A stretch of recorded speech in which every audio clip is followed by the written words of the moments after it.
उनकी शिक्षाएं 600 साल पहले जो उस मुगल शासनकाल में संकीर्णता से हमारा भारत गुजर रहा था, उस जेठ की दोपहर में तपती हुई धूप में इस संसार में आकर एक मनुष्य के अंदर जो जलती हुई राग द्वेष की अग्नि को बुझाने के लिए मानवता का दिया जलाकर सतगुरु कबीर साहब ने इस संसार को एक नई रोशनी, एक नई किरण, एक नया प्रकाश, एक नया सूरज, एक नया चांद देकर के संसार से गए। बंधुओं, आज हम सब लोग इस मैनपुरी शहर में कबीर जयंती मना रहे हैं और आज हमारा ये शहर और पूरा विश्व भारत के विभिन्न प्रांतों में और विभिन्न प्रांतों के विभिन्न जिलों में आज जगह जगह कबीर पंथी ही नहीं, जो कबीर साहब के मानने वाले लोग आज जन जन में जो जुड़े हैं सतगुरु कबीर साहब की देशनाओं से। और आज पाठ्यक्रमों में, ग्रंथों में हम सब लोग जानते हैं, इसके माध्यम से उन्होंने एक मानवता का संदेश देकर संसार में एक दिया जलाया। बंधुओं, आज हमारे ये जो रैली, ये शोभा यात्रा निकालने का यही संदेश है कि आप भी अपने हृदय में सतगुरु कबीर साहब के विचारों का पालन करने का, सतगुरु कबीर साहब के विचारों को उतारने का प्रयास करेंगे। तब तो हमारे जीवन, हमारे महापुरुषों का दिया हुआ ज्ञान हमारे लिए सार्थक हो सकता है। आप गाड़ी वाले भैया, कबीर का कहना है जब तक सूरज चमकदार रहेगा, सबका नाम रहेगा। गुरु कबीर का कहना है कबीर की वो पहचान साहेब। एक क्रांति मनुष्य के मानस पटल पर जागृत की, जो समाज अंधविश्वास, रूढ़िवाद, भ्रम और पाखंड से ग्रसित था, उस समाज में साहिब ने ज्ञान का, एक मानवता का, एक प्रेम का दिया जलाया। जिस तरफ मुगल शासन काल में सतगुरु कबीर साहब 120 साल की उम्र को लेकर आए और जहां पर संप्रदाय को लेकर के, मत पंथ को लेकर के, जाति को लेकर के इतनी घनी संकीर्णता मनुष्य के मानस पटल पे छाई हुई थी, उस समय सतगुरु कबीर साहब का आगमन हुआ। और जो भेद था, कोई अल्लाह के नाम पे, कोई भगवान के नाम पे, कोई खुदा के नाम पे, कोई तलवार लेकर के खड़ा हुआ है, कोई जनेऊ लेकर के खड़ा हुआ है, कोई अल्लाह के नाम पर किसी की हत्या कर रहा है, कोई भगवान के नाम पर बलि दे रहा है, कोई अल्लाह के नाम पे कुर्बानी दे रहा है। साहिब ने कहा कि भाई रे, दुई जगदीश कहां से आया? भाई रे, दुई जगदीश कहां से आया? कौने पर आया? अल्लाह, राम, करीमा, केशव, हरि, हजरत नाम धरा कि ये दो भगवान कहां से आ गए? दो परमात्मा कहां से आ गए?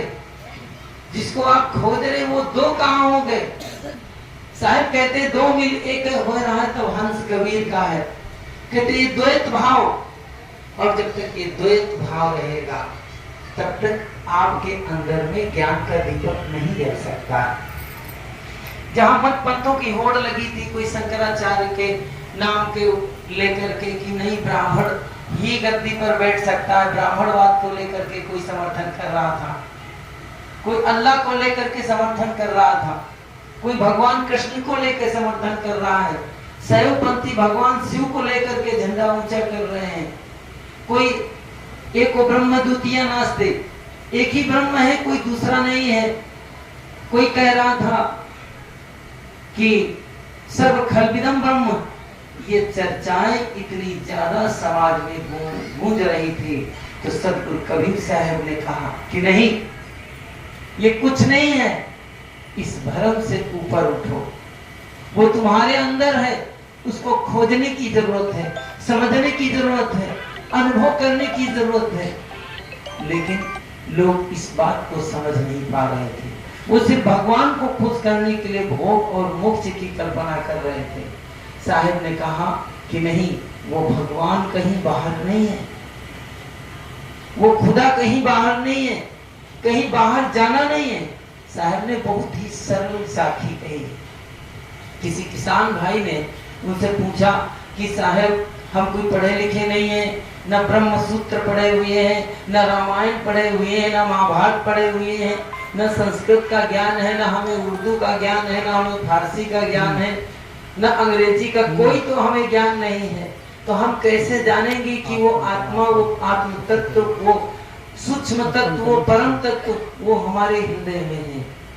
तो सदगुरु कबीर साहब ने कहा उस किसान से कि जो तिलमाही तेल है, जो तिलमाही तेल है तो चकमक में आग, जो तिलमाही तेल है तो चकमक में आग, और तेरा साईं तुझ में जाग सके तो जाग।